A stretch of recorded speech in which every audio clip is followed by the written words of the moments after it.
Bem, irmãos, então aqui, né, no capítulo 11, se encerra os nossos, as guerras e as campanhas de Josué contra os cananeus.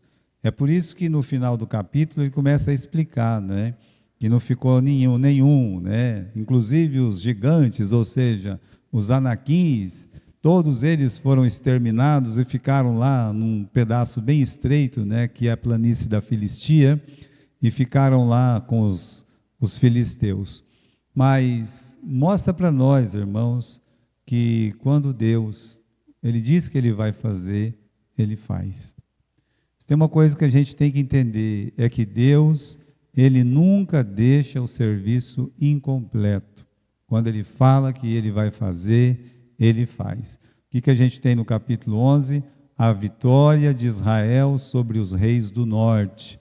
E a declaração de Deus de que todos aqueles reinos, conforme a gente pode ver nos capítulos seguintes, né, só Josué venceu 31 reis, ou seja, era muita, né, era muita atividade para uma pessoa só, mas Deus, Ele cumpriu o seu propósito. Uma coisa que chama o nosso interesse, que a declaração da falência dos cananeus foi dada, meus irmãos, por Deus lá para Abraão, 400 anos antes. E a gente vê toda aquela paciência divina, tudo que poderia ter mudado, tudo que poderia ter sido transformado, mas nada mudou naqueles 400, 500 anos até chegar em Josué. Aquelas nações continuavam com o coração duro, o pecado delas não diminuiu, só aumentou, e com exceção dos heveus que moravam ali, né, no centro da Palestina, porque outros heveus lutaram contra Josué, com aqueles heveus que nós conhecemos como gibeonitas, somente eles não pereceram. Os demais, meus irmãos, passaram pelo juízo divino, pela ira divina, né? Então a gente tem aqui no capítulo 11, versículo 1, né? Vamos lá. E sucedeu depois disto que, ouvindo Jabim, o rei de Azor, enviou mensageiros a Joabe, rei de Madom, e ao rei de Siron, ao rei de Aquisaf, e os reis que estavam no norte, nas montanhas, na campina para o sul, nas planícies, nas elevações de Dor, do lado do mar, o cananeu do oriente, o cananeu do ocidente, o amorreu, o eteu, o perezeu, o jebuseu nas montanhas, o heveu ao pé do Hermon, na terra de Mispá. Saíram, pois, estes, todos os seus exércitos com eles. Veja que a vida de Josué, até chegar a esse capítulo 11 aqui, foi uma vida de luta, né? Um rei é vencido, levanta outro. Uma confederação do sul foi vencida a duras penas, precisou que Josué mandasse que o sol parasse, né? Ele, olhando assim, fez aquela oração poderosa que moveu, meus irmãos, todo o universo. E depois daquela guerra podia dizer assim, ninguém mais vai ter coragem de nos enfrentar, né? A gente se engana. Às vezes, quando o crente ele tem uma vitória espiritual, ele pode achar assim, agora eu estou bem, né? As coisas vão melhorar, não vai ter mais luta, mais batalha. Nunca se engane com uma mentira dessa, né? A Bíblia diz, né, no mundo tereis aflições. Essas palavras não foram ditas nem por Paulo, nem por homens do Velho Testamento. Essas palavras foram ditas por Jesus, por Deus. Ele que disse, olha, no mundo tereis aflições, mas lembre-se, eu venci o mundo. Então, meus irmãos, a história do cristão é uma história de luta, é uma história de batalha, né? Se lá embaixo tem o rei de Jebus que se levanta e tem uma confederação, olha para cima, tem o rei de Azor, que também se levanta, meus irmãos, e a palavra de Deus diz uma coisa aqui, que todos os reinos estavam com ele, né? Essa é a palavra que a gente encontra aqui, que todos os reinos, meus irmãos, estavam com o rei de Azor. Por quê? Porque de fato ele era o cabeça de todas aquelas nações. Ele dá um grito, e no grito que ele dá, se reúne os cananeus do Oriente e do Ocidente, os heveus, os jebuseus, tudo que você pode imaginar de eu ali, né? Estão reunidos ao toque da trombeta do Jabim, perdão, né? Que era o rei da cidade de Azor. Ou seja, esse homem, meus irmãos, é um homem forte. Ele tem mais uma luta para dar para Israel, né? Uma coisa que a gente tem que lembrar também é que nessas pelejas, nessas batalhas, a gente tem que, eu sempre estou lutando contra alguma coisa, é fato, né? Mas a gente tem que aprender que tem guerra que não é nossa. Nós estamos falando aqui que Josué sempre tem uma guerra, Josué sempre tem uma batalha, isso faz parte da vida do cristão, mas cuidado para não entrar em briga que não é sua, em luta, em batalha que você não foi chamado por Deus para guerrear e batalhar. Tem coisa, por exemplo, vamos pegar o exemplo do Josias, né? Josias, ele foi um bom rei, um rei amável, um homem assim que fez uma reforma maravilhosa na forma que as coisas estavam tão erradas antes dele assumir o trono.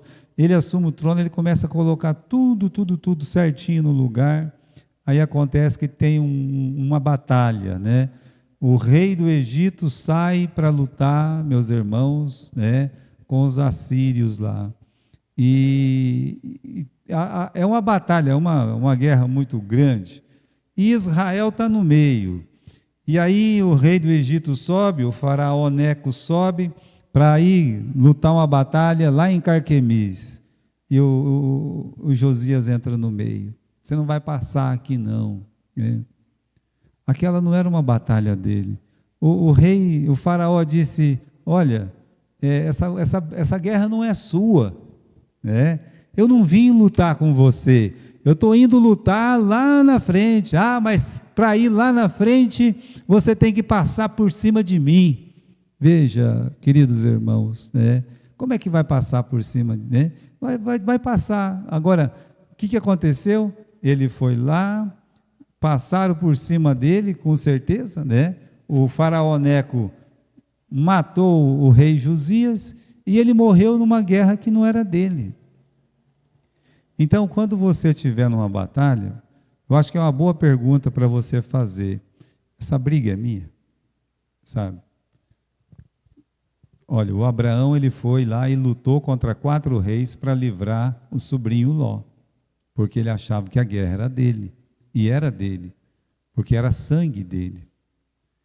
Mas tem coisa, meus irmãos, que não faz sentido a pessoa entrar em briga, em confusão e lutar. Uma das coisas que eu acredito é essa questão política mesmo, né? Que a gente tem visto. Nós não fomos chamados para essa luta, para essa peleja. Nós fomos chamados para pregar a palavra de Deus, o Evangelho. Outras lutas, né? Tem tido tanta confusão, tanta briga por causa dessa mídia e coisas, né? Redes sociais. A igreja, o pastor, os irmãos também não foram chamados para essas brigas, para essas confusões que acontecem, de repente vai tomando conta dos púlpitos e tudo mais. Nós não fomos chamados para isso. Como você tem que pensar, né? Olha, essa luta aqui, ela não é minha não, né? Eu não vou brigar aqui não. Vamos dar uma olhadinha no livro de Provérbios, capítulo 26. Isso nos ajuda a não entrar em confusão. Você não procure confusão, né? Você também não fuja de uma briga espiritual, né? Não seja covarde, mas olha o que está escrito aqui no capítulo 26, no versículo 17, diz assim: o que passando se põe em questão alheia, é como aquele que pega um cão pelas orelhas, que o camarada está passando assim, está tendo uma confusão lá na rua, ele vai se meter na confusão, leva um tiro, morre. Ou vai lá, sai com o olho roxo, alguma coisa. O que Deus está falando aqui é para você não se meter em questão alheia. Porque se meter em questão alheia é a mesma coisa que ir lá e pegar um pitbull pela orelha que você nem conhece, você vai se dar mal. Então, a gente tem que escutar os conselhos de Deus, né? Nós não estamos aqui para fugir de nenhuma batalha espiritual. Se tiver que lutar, a gente vai lutar, né? Olha o exemplo de Jacó, lutou 20 anos com o sogro, saiu de lá, já teve que lutar com o anjo no Jaboque, saiu do Jaboque, foi lá para Siquém, teve que lutar contra o siquemita, não parou, né? Não parou, não fugiu, né? Mas a gente não vê o Jacó lutar uma luta que não era dele, né? Então vamos aprender com isso aí. Voltando a falar do Jabim, vamos voltar lá para o capítulo 11, versículo 1. O Jabim, o rei do Azor. Olha, o Jabim, ele era um temido rei do norte, como eu já falei, né? A influência dele é um toque da trombeta dele, e todos os outros reis se aninharam debaixo das asas dele. Mas olha o significado do nome dele e o significado do nome da cidade. Deus às vezes fala pelas entrelinhas, né? Jabim significa aquele que Deus serve, né? Aquele que deu, ou ele Deus serve, né? E a cidade de Azor, significado é castelo. Se você juntasse tudo, né, ficaria assim: naquele castelo mora um homem que Deus o serve. Agora, isso é completamente a inversão dos valores daquilo que a gente aprende da Bíblia, da palavra de Deus. Ademais de ser recorrente, ademais de hoje se ensinar, e a gente vê esses absurdos, que o crente tem que ser servido por Deus. O crente, ele tem que ser honrado por Deus, né? Ou seja, você coloca Deus lá embaixo e você está lá em cima. Ou eu lá em cima e Deus lá embaixo. Então, o Jabim, talvez era assim que ele se sentia, né? Porque Jabim parece ser mais um título do que um nome. Esse nome vai reaparecer depois no tempo dos juízes, mostrando que a pessoa que estava lá naquele castelo, que era Azor, aquela cidade, né? A pessoa que era rei lá, achava que Deus era obrigado a servi-lo. É claro que não é o nosso Deus, o Deus da Bíblia, mas ele se sentia assim, ele se sentia uma pessoa maior do que Deus. Mas a gente tem esse sentimento, às vezes, que Deus tem que nos servir. E você tem que estar lá, sentado lá numa poltrona, né, numa mesa granfina, e Deus tem que vir lá com todos os anjos dele, colocando as coisas para você se servir. Isso é uma inversão de valores espirituais, que é ensinado hoje em muitas igrejas, infelizmente, mas não é verdade. Olha o que Jesus disse, né? Jesus, ele disse: o Filho do Homem não veio para ser servido, mas para servir e para dar a sua vida em resgate de muitos. O Filho do Homem não veio para ser servido, mas para servir. Lembra que ele pegou aquela toalha, colocou no ombro, foi lá e começou a lavar os pés de todos os apóstolos, né? E todos eles, Pedro até questionou, mas todos eles ficaram com os olhos arregalados. Ué, né? Jesus está lavando os nossos pés? E depois que Jesus lavou o pé de cada um, ele fez uma pergunta: vocês entenderam o que eu acabei de fazer? Né? Entenderam? Não, na verdade eles não tinham entendido, né? Mas Jesus explicou: se eu sou o Senhor e estou lavando os pés de vocês, o que vocês não deviam fazer, né? Vocês devem lavar os pés uns dos outros. Vocês estão aqui para servir. Meus irmãos, Jabim é o próprio representante desse orgulho, dessa soberba, que tem tomado conta do cristianismo, né? Coisas absurdas. Você sabe que o cristianismo, ele tomou um rumo tão estranho, né? Eu explico. Imagine aquelas roupas faustosas dos líderes espirituais de cada religião, né? E uma vez eu tinha um amigo em Cornélio que ele era metodista, né? Aí ele disse: olha, se você fosse um pastor metodista, né, minha avó ia fazer uma aba bem bonita para você. Sabe o que é aba? É aquelas roupas de pastor metodista que quando ele vai pregar assim, abre, parece um morcegão, assim, sabe? Aquela coisona. Sabe? Era um brincalhão, é claro que ele era um brincalhão, né? Mas não deixa de ser uma verdade. Você olha lá, né? cada religião pode ser muçulmana, pode ser cristã, os líderes, eles estão com aquelas vestes diferentes, toda pergolada, toda brilhante, toda... O que é isso aí? Isso é um convite, me sirva, por favor. Eu sou maior e sou melhor do que vocês. É só isso, né?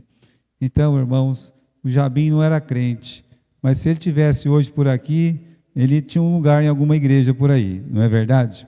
É uma inversão de valores. Continuando aqui, irmãos, no capítulo 11, né, quando a gente lê de todos esses reis que se ajuntaram, todos esses cananeus, né, a palavra de Deus diz, no versículo 4, que saíram eles, todos com os seus exércitos, muito povo, em multidão como a areia que está na praia do mar, muitíssimos carros, todos eles se ajuntaram e vieram e se acamparam junto às águas de Merom, para pelejarem contra Israel. As chances naturais de Israel vencer essa batalha era a mesma das chances naturais quando eles venceram os reis do sul, que eram muitos. Agora tem um diferencial, eles são maiores que os do sul, né? Então, quando a gente olha as chances naturais deles, então, em números, eles eram bem menor.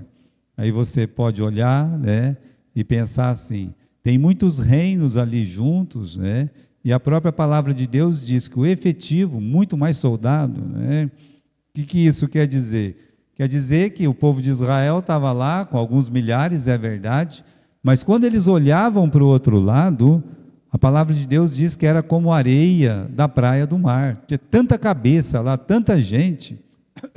Era um número assim, né, muito grande. As condições do terreno, perto das águas de Merom, né, é um lugar estratégico, meus irmãos. Quando sabe, para você chegar ali, é assim, não é? Você tem aquela grande montanha, né, uma montanha grande, né? E depois você tem um vale. Nesse vale, não é um vale reto, é um vale que vai descendo. Primeiro tem as águas de Merom, depois vai ter o Mar da Galileia, o Rio Jordão e o Mar Morto lá embaixo. Mas a primeira ponta, né, o primeiro grande lago, essas águas de Merom, é uma planície no alto, que é muito favorável para quem está lá. Por quê? Porque quando você vai fazer uma guerra, naquele tempo era muito melhor você estar lá em cima do que lá embaixo. E lá eles tinham água, lá eles tinham assim, um conhecimento grande do terreno. Então eles escolheram o melhor lugar para Israel. Eles não querem entrar na nossa cidade? Então vamos fazer o seguinte, eles vão ter que lutar com a gente aqui, ó. Nós vamos escolher o campo de batalha, né? É verdade. Eles foram estratégicos. Eles fizeram uma boa escolha. Humanamente falando, eles não iam ter falta d'água, Israel ia ter falta d'água, né? Ali, meus irmãos, Israel teria que subir para lutar, eles teriam que só descer, rola pedra, joga pau, flecha, um monte de coisa lá para baixo, né? Então, era uma situação bem desvantajosa para Israel.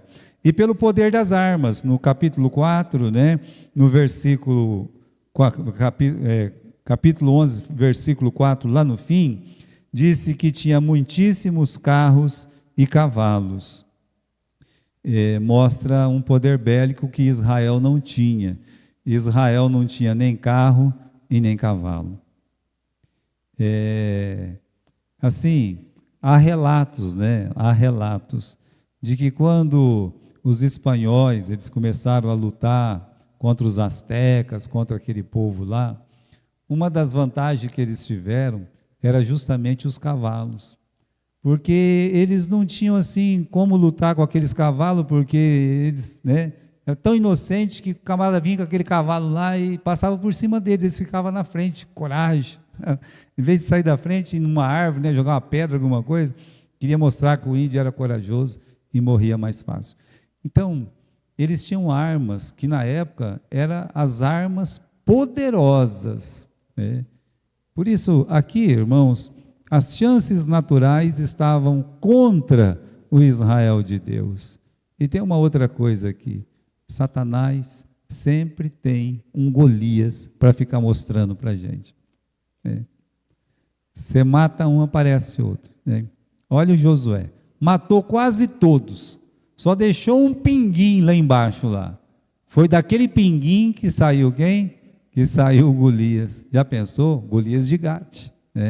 Então, irmãos, o diabo sempre tem um Golias para dizer assim: eu sou mais forte, você não consegue vencer, essa batalha você já perdeu.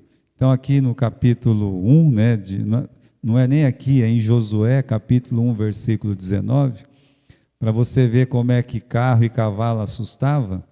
Quando Josué já tinha partido, no livro de Juízes, no capítulo 1, versículo 19, estava o Senhor com Judá, e despovoou as montanhas, porém não expulsou os moradores do vale. Por que eles não conseguiram expulsar os moradores do vale, mesmo que o Senhor estava com eles? Porque aqueles moradores tinham carros e cavalos, eles se acovardaram.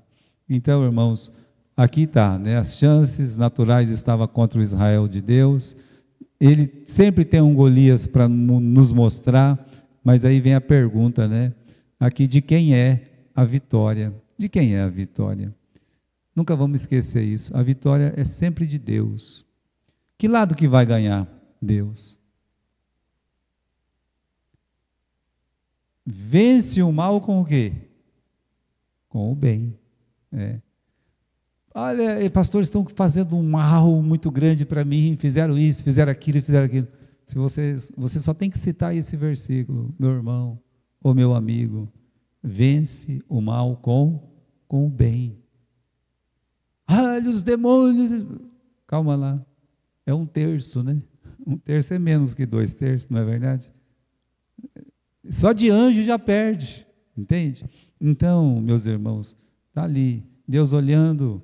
No tempo de Zacarias ele disse: não por força, nem por violência, mas pelo poder do meu Espírito, diz o Senhor dos Exércitos. Não por força, nem por violência, mas pelo meu Espírito, diz o Senhor dos Exércitos. Temos aqui em Eclesiastes capítulo 9, versículo 11, convido vocês para ir comigo lá nesse capítulo, nesse versículo, que ele também é muito interessante, esse versículo, para você não ter medo quando um Golias da vida aparecer na tua frente. Capítulo 9, versículo 11, voltei-me e vi debaixo do sol que não é dos rápidos a corrida, nem dos fortes a batalha, nem tampouco dos sábios o pão, nem tampouco dos prudentes as riquezas, nem tampouco dos entendidos o favor, mas que o tempo e a oportunidade ocorrem a todos. Como diz no começo do versículo, diz: não é dos rápidos a corrida, nem dos fortes a batalha. Olha, é Deus. O que Deus decidir, está decidido. A ordem de Deus, quando foi começar a batalha. Vamos lá, meus irmãos, capítulo 11. Vamos voltar para o capítulo 11 e versículo 6. Já que o inimigo está forte, se ajuntou, já mostrou que é grande, poderoso, com armas, então Deus aparece também. Versículo 6. Disse o Senhor a Josué: não temas diante deles, porque amanhã a esta mesma hora eu os darei feridos diante dos filhos de Israel, e os seus carros já retarás, e os seus carros queimarás a fogo. Então você tem aqui duas ordens de Deus. A primeira, meus irmãos, é: você não fica com medo, não temas. Irmãos, deixa eu dizer que Deus sabe que o nosso coração é fraco. Deus sabe que nós somos temerosos. Você deve ter reparado o salmo que o nosso irmão Juvenal leu no domingo passado. Numa das frases daquele salmo, ele fala sobre o temor, ele fala sobre o temor. Se você abrir lá, você descobre que um crente, ele tem sim medo, ele tem medo. Dá uma olhada lá em Salmos, capítulo 56, você vai ver que o nosso irmão Juvenal, quando ele leu esse texto, me impressionou muito esse salmo, sabe? Ele diz assim, no capítulo 56, em versículo 3, ele diz assim: em qualquer tempo que eu temer, eu vou confiar em ti. Se ele tivesse escrito, em qualquer tempo eu vou confiar em ti, é uma coisa. Qualquer circunstância, eu não tenho medo, eu confio em Deus, né? Mas não está escrito isso. O que está escrito aí é em qualquer tempo que eu tiver medo. Quem está escrevendo esse salmo é Davi, porque ele matou um gigante. Estão lembrados que ele matou um gigante? O Golias. Aí o Saul, né, quis matar o Davi, e ele não tinha mais para onde correr, ele correu para Gate. Gate era a cidade de quem? Do Golias. Chegou lá, ele disse, eu não posso ficar aqui, senão eu morro. Eu vim aqui para Gate, aqui, eles vão me matar. Então, ele está dizendo que ele está com medo. Mas ele não foi lá e não enfrentou o gigante? Pois é. O fato de você enfrentar grandes batalhas não quer dizer que você não vai ter medo. Então, o salmista está dizendo, quando eu tiver um medo, eu vou confiar em ti, Senhor, né? Então, quando você tiver com medo, confie em Deus. Não fica com vergonha de ficar com medo, não, tá? Então, continuando aqui, né? Quando você ficar com medo, olha o que Deus vai dizer para você, no versículo 6, olha, não fiquem com medo, não temas, né? Deus, ele promete uma vitória. Ele diz, amanhã, a estas horas, já os terá vencido, eu vou trazer eles feridos para vocês. Quando Israel foi para lutar com eles, eles já estavam feridos, machucados. Deus já tinha tocado neles. E aí, meus irmãos, é o motivo da gente não ter medo, no sentido de confiar em Deus. Olha, estou apreensivo, estou preocupado, faz parte do ser humano, mas Deus está dizendo, em todo o tempo que você tiver medo, você confia nele, né? Ele sempre tem ali, né? Deus sempre tem um coelho debaixo da cartola. Deus, ele tem sempre uma solução para aquilo que não tem jeito. Nunca tem um beco sem saída com Deus. Aqui, irmãos, a ordem segunda, né? Vamos lá. Segunda ordem é: jarretarás e queimarás os seus carros. Como eu falei, carros, cavalos, era um poderoso arsenal de guerra. No livro de Jeremias, capítulo 31, Isaías, né? Capítulo 31. Vamos comigo lá? Abra lá no livro de Isaías, capítulo 31. Porque que Deus está mandando jarretar e queimar os carros, tadinho, né? Desses cavalos, tadinho aí desses carros aí, né? Dá um trabalho para construir o carro naquele tempo, já imaginou? Capítulo 31, versículo 1. Ai dos que descem ao Egito para buscar socorro, e confiam em cavalos, e têm confiança em carros, porque são muitos, e nos cavaleiros, porque são poderosíssimos, e não olham para o Santo de Israel, e não buscam ao Senhor. Pastor, por que que Deus mandou jarretar? Por que que Deus mandou queimar? Para que aqueles carros, eles já iam vir feridos, machucados. Israel podia fazer o seguinte: nós vamos confiscar todo o poder bélico do inimigo. Vamos pegar aquele monte de carro, aquele monte de cavalo e vamos formar o nosso exército, que vai ser mais poderoso do que o deles. Veja, facilmente a gente faz do objeto, do dinheiro principalmente, da nossa posição, o nosso Deus. Então, Deus não queria que jamais um filho de Israel olhasse para aqueles carros, para aqueles cavalos e dissesse: agora nós somos fortes. Por quê? Porque eles já tinham o Senhor, Deus dos exércitos. O Deus de Israel é o Deus dos exércitos. Então, o medo não é medo, né? Deus só estava prevendo isso mesmo.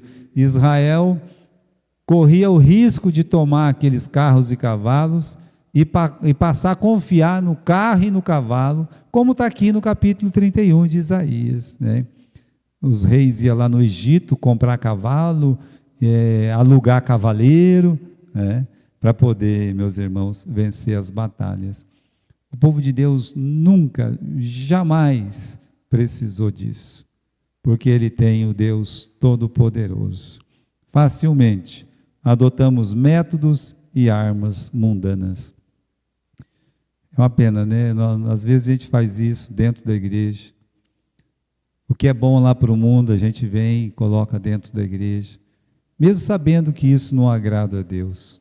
Às vezes é uma música tão, né, errada, uma música, sabe, que faz as pessoas só pular e gritar.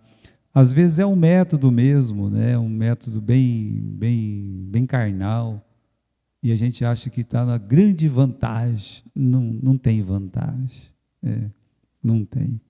Pessoa... falando em vantagem, uma vez eu estava indo com o pastor Calvino, a gente estava indo lá para Três Lagoas. Ele era uma peruona, né?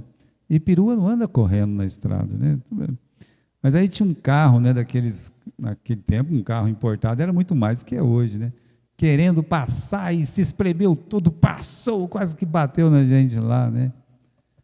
Aí, quando ele conseguiu passar, a pista parou. Sabe quando a pista para? Né? Porque tinha acontecido alguma coisa lá. Aí ele olhou, aquele jeitão dele. Que vantagem. Tipo assim, tirando o sarro do carro da frente. Que vantagem. Né? Realmente não tem vantagem. Não existe vantagem, meus irmãos, querer passar a perna ou querer imitar o mundo para as coisas de Deus. Não tem vantagem. Então Deus disse, acaba com isso aí. Agora, outra coisa interessante é a obediência de Josué. No capítulo 11, vamos lá, no versículo 9, diz que Josué fez como o Senhor tinha ordenado. A mesma palavra aparece aí no versículo 12. E Josué tomou todas as cidades destes reis, todos os seus reis, e os feriu ao fio da espada, né? Totalmente, como ordenara Moisés, o servo do Senhor. E se repete no versículo 15 também. Como ordenara o Senhor a Moisés, seu servo, assim Moisés ordenou a Josué. E assim Josué o fez. Nenhuma só palavra tirou de tudo o que o Senhor ordenou para Josué. Olha que coisa, né? O que foi passado de um, o outro continuou. É como a fé. É como a fé que é uma vez dada aos santos. Vai passando de geração em geração. De repente sobe um sabidinho no púlpito, né? Uma pessoa, alguém, fala, não, agora vai mudar tudo, né? Pois é. Aqui nós estamos com uma fé que dura já 2 milênios, né? A fé que é dada aos santos da igreja. E às vezes essas coisas que eles colocam, essas novidades, duram alguns anos no festejo, né? E depois murcha, acaba, né? A gente vai ver, tem igreja, irmãos, que tem lá os seus 200, 300 anos, você ainda vê os nomes das famílias, sabe? É o pai, o filho, o neto, o bisneto, tataraneto, sabe lá o que é neto, né? Está lá na igreja ainda nos Estados Unidos, você vê os filhos dos filhos dos filhos servindo a Deus no mesmo lugar, na mesma igreja. Eu acho muito lindo isso, né? Temos que ter cuidado com essas mudanças. Vamos continuar aqui, né, essa obediência irrestrita, porque a obediência não é uma coisa fácil de executar, sabe? Se fosse fácil, Moisés não tinha batido na pedra e Saul não tinha caído lá com os amalequitas. Não é tão fácil assim, né? Agora, lá no final do versículo 15, nenhuma só palavra tirou de tudo o que o Senhor ordenara. Obedecer a Deus era obedecer a palavra de Deus. Obedecer a palavra de Deus implica em cumprir a palavra de Deus. E não esquecer que obedecer é melhor que sacrificar, né? Então, meus irmãos, tem um detalhe oculto aqui dessas batalhas, né, que se encontra no versículo 18, capítulo 11, versículo 18. Por muito tempo Josué fez guerra contra todos esses reis. Parece que foi tudo muito rápido. Aliás, a gente leu aqui o capítulo todo em 5 minutos, 6 minutos, 7. Tudo muito rápido, né? Às vezes você vai num lugar aí, né? Você vê uma construção grande, e aquela casa linda, sabe, pomposa, e já está pronta. Parece que é tudo muito rápido. Às vezes levou meses, até anos, para fazer uma casa daquela. Então você está lendo aqui o capítulo 11, que Josué ganhou todas as batalhas, mas aqui no versículo 18 diz que por muito tempo, ou seja, por muitos dias, meus irmãos, Josué lutou, né? E quando ele estava indo embora, ele sabia, meus irmãos, que a guerra não tinha acabado. Alertou o povo de Israel, chamou eles a uma obediência para servir a Deus. É ele que diz a frase, né? Olha, vocês escolhem quem vocês servir, porque eu e a minha casa, nós vamos servir ao Senhor, né? Não esquecer que a guerra, na verdade, nunca acabou e nunca vai acabar até a volta de Jesus, né? Enquanto Jesus não voltar, a gente tem um leão buscando a quem possa tragar. E o inimigo que saiu vencedor, né? Tem essa? Tem, né? Capítulo 11 aqui, meus irmãos, no versículo 19, diz que não houve cidade que fizesse paz com os filhos de Israel, senão os heveus, moradores de Gibeon, né? Por quê? Lá no capítulo 11, versículo 3, lá no final do versículo 3, tem os heveus ao pé do Hermon. Eles eram parentes, era o mesmo povo. Um estava no pé do Hermon e o outro estava onde? Estava lá no meio do país, em Gibeon. Esses heveus aqui, eles foram derrotados e mortos, os do pé do Hermon. Enquanto que esses outros, capítulo 11, versículo 19, não houve cidade que fizesse paz com os filhos de Israel, senão os heveus, moradores de Gibeon, né? Por guerra as tomou. A maioria quis lutar com Deus, perdeu. Mas esses gibeonitas, como nós já vimos, que simplicidade, né? Não queremos lutar. Nós reconhecemos que Deus é com vocês. Aquela decisão, meus irmãos, como já vimos em outros pontos, né? Salvou. Só há um meio de ter paz com Deus. Justificado pela fé, nós temos paz com Deus. O que justificou os gibeonitas foi a fé deles nesse Deus Todo-Poderoso. É a fé que faltou para o Jabim, né? Não, a gente pode vencer esse Deus. Não pode. Não pode.